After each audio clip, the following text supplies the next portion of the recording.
एकनाथ शिंदे साहेबांनी जर उपमुख्यमंत्री पद स्वीकारलं नाही तर आम्ही देखील आम्हाला जर एखादी जबाबदारी कोणावरही म्हणजे माझ्यावर असं नाही कोणावरही जरी टाकण्याचा प्रयत्न शिंदे साहेबांनी जर केला तर ती आम्ही देखील स्वीकारणार नाही अशा पद्धतीची आमची भूमिका स्पष्ट पद्धतीनं काल आम्ही शिंदे साहेबांना सांगितलेली आहे।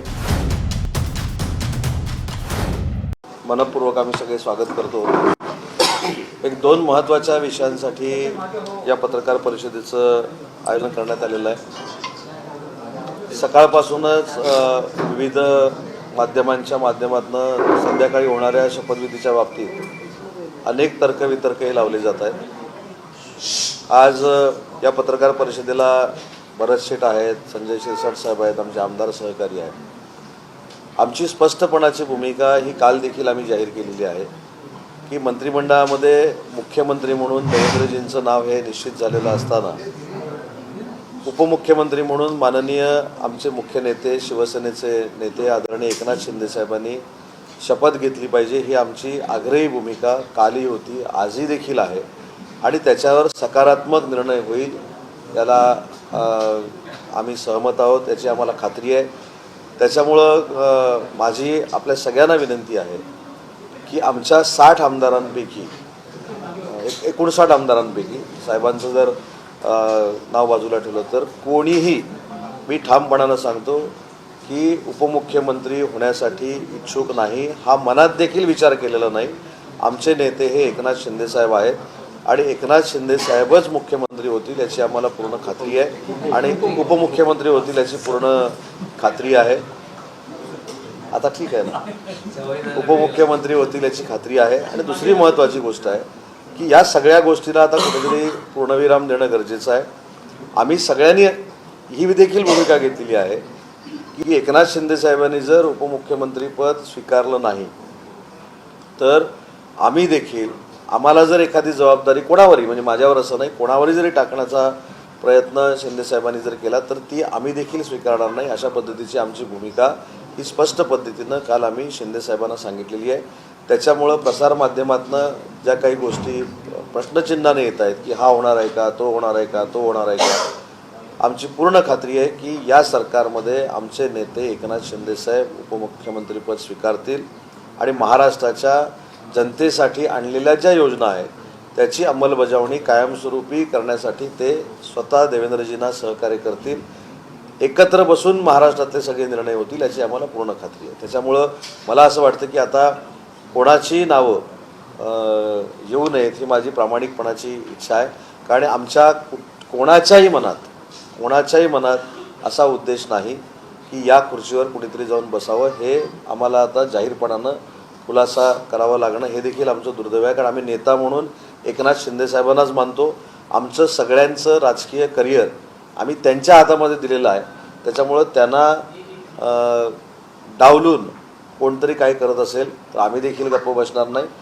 एकनाथ शिंदे साहेबांनी उपमुख्यमंत्री व्हावं ही आमची कायमस्वरूपीची भूमिका आहे। एक मिनिट, आता ह्याच्या पार्श्वभूमीवर एक बातमी माझ्या नावानं दाखवली जाते म्हणजे सांगितलं त्याच्यामध्ये आता ती फेक आहे की काय त्या वृत्तपत्रानं त्याचा विचार केला पाहिजे। एका नामांकित वृत्तपत्राच्या वेबसाईटवर अशी बातमी आलेली आहे की मी असं बोललो आहे की माननीय एकनाथ शिंदे साहेब हे संघटन प्रमुख म्हणून काम करणार होते, परंतु देवेंद्रजींनी त्यांना असं काही सांगितलं की शिवसेना ही आता मर्ज होणार आहे, त्याच्यामुळं तुम्ही उपमुख्यमंत्री पद घ्यावं आणि त्याच्यानंतर उपमुख्यमंत्री पदाला ते राजी झाली, हे माझ्या तोंडात टाकलेलं आहे। मला असं वाटतं की अशा पद्धतीनं वाईट पद्धतीनं न बोललेलं प्रसारमाध्यमांना येणं, मला चौथ्या लोकशाहीतल्या स्तंभाचा नक्की आदर आहे, आम्हाला सगळ्यांनाच आहे, परंतु अशा पद्धतीनं जे घडलंच नाही। कारण मी सगळ्या पत्रकार परिषद या तुमच्या कॅमेऱ्यासमोर घेतलेल्या आहेत आणि माझी काल कुठेतरी पत्रकार परिषदेतून मी असं बोललो, हे सगळं जे आलेलं आहे हे फार चुकीचं आहे। हे माझ्या तोंडामध्ये घालून कदाचित माझ्याबद्दलची जी प्रतिमा शिंदे साहेबांच्या मनात आहे ती मलिन करण्याचा हा डाव आहे। मी संबंधित वृत्तपत्राच्या लोकांशी देखील बोललो आहे, त्यांनी देखील सांगितलं की याच्यामध्ये आमचा काहीही संबंध नाही। तर हे तयार केलेलं आहे, आपण त्याला काय म्हणून एडिट तयार करून तयार केलेलं आहे आणि या संदर्भात मी स्वतः तक्रार दाखल करणार आहे पण अशा पद्धतीनं करणं, मग हे कार्यकर्त्यांनी केलं असेल, माझ्या हितचिंतकांनी केलं असेल, आमच्या विरोधकांनी केलं असेल, शिंदेसाहेबांना बदनाम करण्यासाठी केलं असेल, तर ही फार राजकारणातली वाईट गोष्ट आहे आणि अशा पद्धतीनं करू नये ही देखील आमची सूचना आहे. पण मी या बाबतीमध्ये कायदेशीर कारवाईच्या संदर्भामध्ये माझ्या लोकांशी देखील चर्चा केलेली आहे. कारण ज्या पद्धतीनं शिंदेसाहेबांचं वलय ह्या महाराष्ट्रामध्ये आहे ते त्यांनी त्यांच्या कर्तृत्वावर सिद्ध करून दाखवलेलं आहे, त्यांनी घेतलेल्या निर्णयावर सिद्ध करून दाखवलेलं आहे. त्याच्यामुळे शिवसेना म्हणून त्यांच्या नेतृत्वाखाली आम्ही काम करतोय. वंदनीय बाळासाहेबांचा विचार, वारसा, विचारांचा प्रामाणिकपणानं पुढे घेऊन जातोय. त्याच्यामुळे शिवसेना इकडं नेणं तिकडं नेणं हे कुठेही चर्चा झालेली नाही. आम्ही भविष्यामध्ये देखील माननीय एकनाथ शिंदेसाहेबांच्या नेतृत्वाखाली जसं 60 जण आम्ही निवडून आलो तशाच पद्धतीनं भविष्यात आमचे सगळे पदाधिकारी जिल्हा परिषद, पंचायत समिती, नगरपालिका जिंकण्यासाठी अहोरात्र मेहनत करतील आणि शिवसेनेच्या धनुष्यबाणावरच करतील. मराठी पूर्ण होती.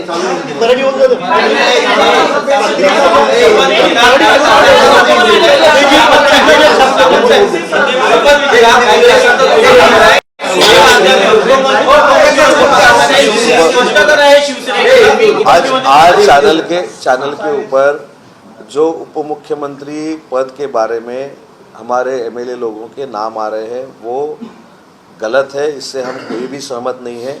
हमारे नेता एकनाथ शिंदे साहब ही उप मुख्यमंत्री बने, ये हमारी सबकी इच्छा है. हमने कल साहब को बताया है और हमको विश्वास है कि हमने जो रिक्वेस्ट की है उसका स्वीकार माननीय एकनाथ शिंदे साहब करेंगे और आज वो उप मुख्यमंत्री पद की शपथ लेंगे.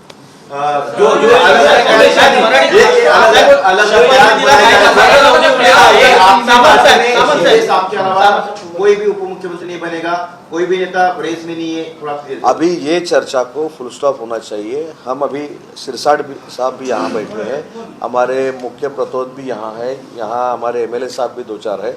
हमारे मन में किसी के भी मन में ये ख्वाहिश नहीं है कि हम वहाँ कुर्सी पे जाके बैठे. हमारे मुख्य नेता एकनाथ शिंदे साहब ही इस पद पे बैठना चाहिए, ये हमारी सबकी इच्छा है. ये हम सब ने, हम जो मंत्री थे वो मंत्रीगण ने, सब एमएलए लोगों ने कल साहब को जाके मिल के बोला है कि साहब आपको रिक्वेस्ट है कि आपको उप मुख्यमंत्री पद लेना चाहिए, आपको उप मुख्यमंत्री होना चाहिए. और हमको विश्वास है सबको कि अभी आधा एक घंटे में साहब इसका सकारात्मक विचार करेंगे और हमारी ख्वाहिश पूरी करेंगे.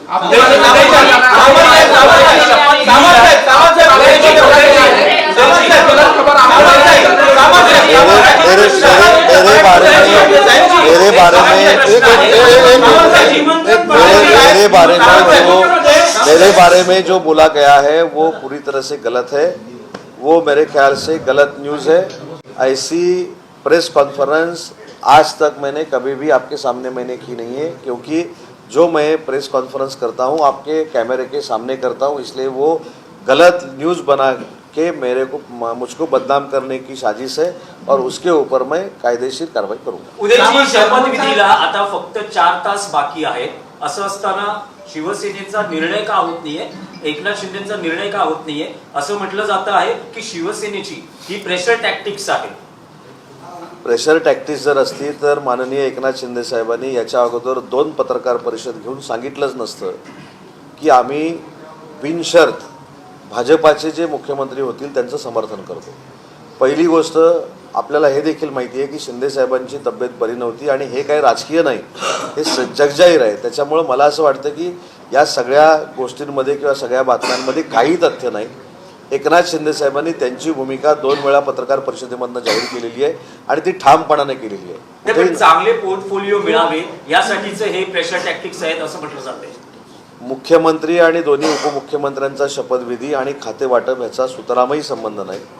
शिंदे साहेबांची प्रामाणिकपणाची भावना अशी होती की उपमुख्यमंत्रीपदी शपथ घेण्यापेक्षा मी संघटन म्हणून पूर्ण महाराष्ट्रामध्ये पक्षप्रमुख म्हणून फिरतो, सगळ्यांना विश्वासात घेऊन संघटन आहे त्याच्यापेक्षा वाढवतो, ही त्यांची प्रामाणिक इच्छा जरी असली तरी आमचं सगळ्यांचं मत आहे की साहेब हे मंत्रिमंडळामध्ये उपमुख्यमंत्री होणं ही आमची गरज आहे, महाराष्ट्राच्या जनतेची गरज आहे, शिवसेनेची गरज आहे. त्याच्यामुळे मला असं वाटतं की कुठच्याही नाराजीनं आणि कुठेही प्रेशर टॅक्टिस म्हणून शिंदे साहेबांनी काही केलेलं नाही, तो त्यांचा स्वभाव देखील नाही. उदयजी, राष्ट्रवादी काँग्रेसच्या निमंत्रण पत्रिकेवरती फक्त देवेंद्र फडणवीस आणि अजित पवारांचं नाव आहे. जाहीर कधी होणार म्हणजे किती वेळा ते जाहीर केलं जाणार? पत्र गेलं. पत्र गेलं आहे का राजभवनला? मला असं वाटतं मगाशी असं आहे की राष्ट्रवादीने जी पत्रिका छापली आहे स्वतःची पक्षाची, त्याच्यात एकनाथ शिंदेचं नाव नाहीये. शिवसेनेकडनं पण जी छापण्यात आली त्याच्यामध्ये सुद्धा एकनाथ शिंदेचं नाव नाही. त्यांनी टी शर्ट पण छापले, ते पण शिवसेनेची नाराजी नाही, पण राष्ट्रवादी पहिला प्रश्न आहे की कधी जाहीर होणार? दुसरा प्रश्न काय होतं, राष्ट्रवादीच्या 4-5 प्रश्न विचारलं नाही तर मी एका प्रश्नाचं उत्तर सांगताना पुढचे प्रश्न विसरून जातो. नाही, साहेब.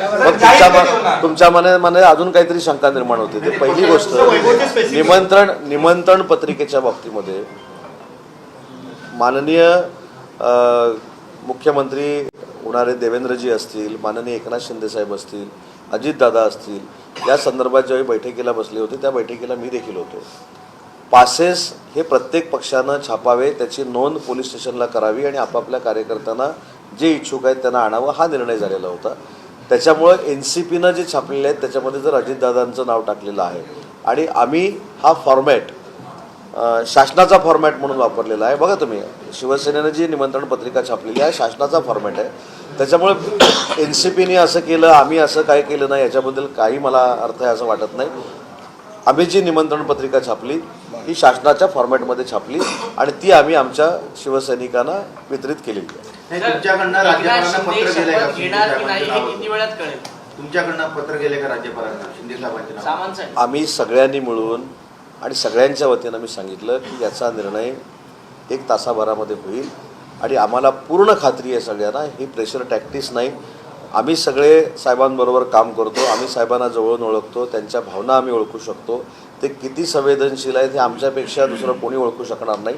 त्याच्यामुळं ते काल जे आम्ही त्यांच्याशी चर्चा केलेली आहे, सगळ्यांनी चर्चा केलेली आहे, त्याचा सन्मानपूर्वक विचार करतील आणि ते उपमुख्यमंत्री पदाची शपथ घेतील याची आम्हाला उदय जी, इतना वक्त क्यों लग रहा है? मुख्यमंत्री इतना माहौल क्यों बनाना है, इतना वक्त क्यों लग रहा है? 2 घंटे से 3 घंटे का वक्त बचा है, 5 बजे शपथ ग्रहण हो रहा है, अभी तक आप लोग डिसाइड नहीं कर पा रहे हैं कि मुख्यमंत्री उप मुख्यमंत्री का शपथ होना है? पार्टी में क्या करना है क्या नहीं करना है ये सब बैठ के हम तय करते हैं और बाद में शिंदे साहब को हमने बताया है, हमने बोला है कि आप ही उप मुख्यमंत्री होना चाहिए. अभी ठीक है, हो जाएगा ना. शपथ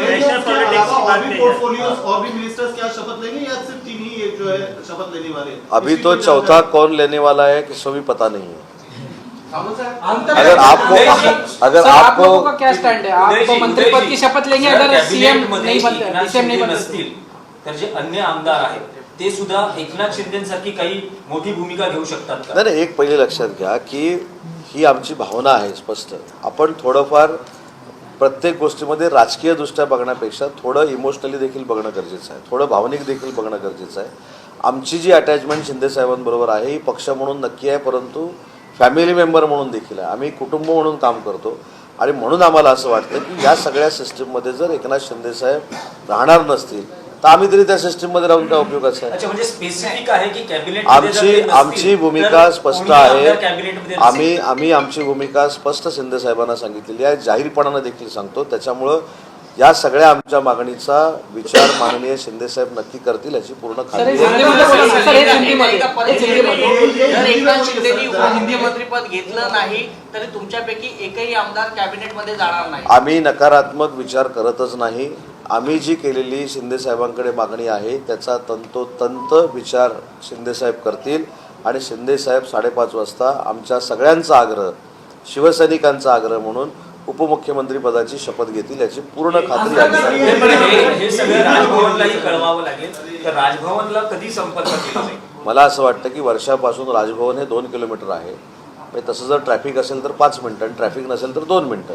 त्याच्यामुळे ते ताबडतोब कळवल्यानंतर आम्ही परत तुमच्याशी चर्चा करून आम्ही सांगू की तुम्हाला अपेक्षित असलेली जी माहिती आहे, जे पत्र आहे ते राजभवनावर गेलेलं आहे. सर, इतर मंत्र्यांचा शपथविधी कधी होईल? कारण आता आपण जर बघितलं तर पहिला शपथविधी लांबतोय, अनेक जण इच्छुक आहे आणि महाराष्ट्राला देखील सरकारने निर्णय घेणं गरजेचं आहे. इतर मंत्र्यांचा शपथविधी कधी होईल? मला असं वाटतं की आपण जो शपथविधी लांबतोय असं म्हणतो, 2004 पासून आपण जर ज्यावेळी मंत्रिमंडळ स्थापन झाली त्याचा कालावधी बघितला तर तो 10 ते 15 दिवसाचाच आहे. परंतु जो ऐतिहासिक कालावधी लागला, ऐतिहासिक आमदार हॉटेलमध्ये ठेवून बिवून सगळं 36-38 दिवस जे काय लागले, त्याचा म्हणजे तुमचा सन्मान ठेवून सांगतो, त्याचा उल्लेख आपण कधीच करत नाही. जे मॅन्डेट शिवसेना भाजपला दिलं होतं 166 आमदारांचं, ते बाजूला ठेवून 35 दिवस 36 दिवस सगळी यंत्रणा थांबवून, त्यावेळी राष्ट्रपती राजवट देखील लागलेली होती, स्वतःच्या मुख्यमंत्रीपदासाठी त्यावेळेचे तत्कालीन आमचे प्रमुख हे काँग्रेसबरोबर गेले आणि मग सरकार स्थापन झाले. हा देखील महाराष्ट्राचा राजकीय इतिहास आहे, हे देखील आपण समजून घेतलं पाहिजे. आणि म्हणून मला असं वाटतं की ठीक आहे, चर्चेमध्ये काही गोष्टी पाठीपुढे होत असतात. आम्हाला जे मतदारांनी कौल दिलेला आहे त्याचा आम्हाला सन्मान आहे आणि सन्मानपूर्वक तिन्ही आमचे नेते सरकारमध्ये काम करून त्यांना पुन्हा एकदा विकासात्मक विश्वास देतील याची पूर्ण खात्री आम्हाला सगळ्यांना. सर, एक हिंदी प्रश्न है कि आपने कहा कि अगर एकनाथ शिंदे जी डेप्यूटी सीएम पद नहीं लेते तो हमारे में से कोई शपथ नहीं लेगा, कोई भी कैबिनेट की. इसके बारे में थोड़ा खुलकर बताएं. नहीं, ये तो कल हमने सबने एकनाथ शिंदे साहब को बताया है, हमने रिक्वेस्ट की है और हम इसमें निगेटिविटी नहीं देखते. हमको पूरा विश्वास है कि एकनाथ शिंदे साहब के पास जो हमने मांग की है वो हमारी मांग सिर्फ हमारे एमएलए लोगों की नहीं है, हमारे पूरे महाराष्ट्र के जो शिवसैनिक हैं उनकी भी ही मांग है और ये मांग वो पूरा करेंगे, हमको विश्वास है. सर क्या मांग है? थोड़ा स्पेसिफिक बता देंगे, थोड़ा स्पेसिफिक. हाँ, थोड़ा आप कैबिनेट में शामिल होंगे? सत्ता में शामिल नहीं होंगे तो आप भी नहीं होंगे. थोड़ा स्पेसिफिक. मैंने ये बोला कि हमारी जो भावना थी, जो भावना हमारे मन में थी एकनाथ शिंदे साहब के बारे में, वो कल हमने सब मिलके एकनाथ शिंदे साहब के पास बयान किए है और दूसरी उनको रिक्वेस्ट की है कि आप सरकार में रहने चाहिए, आपने उप मुख्यमंत्री पद की शपथ लेनी चाहिए. और ये जो हमने रिक्वेस्ट की है, हमको पूरा विश्वास है कि एकनाथ शिंदे साहब 5:30 बजे उप मुख्यमंत्री पद की शपथ लेंगे. मंत्रिपदावर आपने भावना व्यक्त की है, उसमें ऐसे भी कहा है कि खुद कैबिनेट में नहीं होंगे, ऐसे भी कहा है. मैंने बोला ना, मैंने चार बार बोला. अभी अभी देखो मेरे बारे में एक अभी न्यूज आई, वो मैं बोला भी नहीं था. तो अभी लाइन क्या लेना चाहिए, लाइन कुछ लाइन पे जाना चाहिए, ये अभी हमारे ऊपर छोड़ दो ना. हमने हमारी मन की बात शिंदे साहब के साथ पास रखी है कि अगर आप उप मुख्यमंत्री पद की शपथ नहीं लेंगे तो हम भी सरकार, अगर अब कोई भी हमारे एमएलए वो बोलेंगे आप उधर जाके शपथ लो, ये करो, तो हम भी नहीं लेंगे. ये हमारी जो प्रामाणिक भावना है, प्रामाणिक भावना थी, वो हमने शिंदे साहब को बोल दी है. इसलिए मैंने बोला कि हम निगेटिव नहीं देखते. हमने जो मांग की है, हमको पूरा विश्वास है कि शाम को एकनाथ शिंदे साहब उपमुख्यमंत्री पद की शपथ लेंगे. भाजपने काही सेनेचे जे मंत्री आहेत ते वादग्रस्त ठरले, त्यांची नावं नसावीत असं काही सांगितलंय का आणि काही अंतर्गत झालंय का शिवसेनेमध्ये माजी मंत्री? मला तर देवेंद्रजींनी आणि ह्या सगळ्यांनी शपथ घेतल्यानंतर पहिलं निवेदन द्यायचं आहे, हे सूत्र शोधून काढा. हे सूत्र तुमच्यापर्यंत जे येतं, आता ही कुठेही चर्चा नाही. मगाशी खात्यावरची चर्चा ती पण कुठं झालेली नाही. सगळं खेळीमेळीनं चाललेलं आहे. आमची भावना आम्ही शिंदे साहेबांकडे मांडलेली आहे. परंतु अशी अचानक काही आता जसं माझ्या बाबतीतली बातमी आली, तर पहिली माझी मागणी आता सरकार स्थापन झाल्यानंतर हे राहणार आहे की किती सूत्र, वरिष्ठ सूत्र ही सगळी शोधून आम्हाला तर कळली पाहिजेत. आज आमच्या आजूबाजूला बसलेली तर सूत्र नाही आहेत. तर त्याच्यामुळे किनको निमंत्रण दिया गया है, आपको कुछ पता है इसके बारे में? उद्धव ठाकरे को भी निमंत्रण दिया गया है. हमने, ये बड़ी बात है, उद्धव ठाकरे पक्ष प्रमुख को निमंत्रण देना नहीं देना, वो तो मेरे ख्याल से प्रोटोकॉल वाले देखते हैं. उन्होंने दिया है कि नहीं दिया है मुझको मालूम नहीं, लेकिन हमारी जो पार्टी ओरिएंटेड जो बात है वो हमने शिंदे साहब को बोल दी है. और मैं वापस बोल रहा हूँ कि हमको विश्वास है कि 1 घंटे में आपको जो न्यूज़ चाहिए वो आपको मिलेगी और ब्रेकिंग मिलेगी. Thank you sir. चला.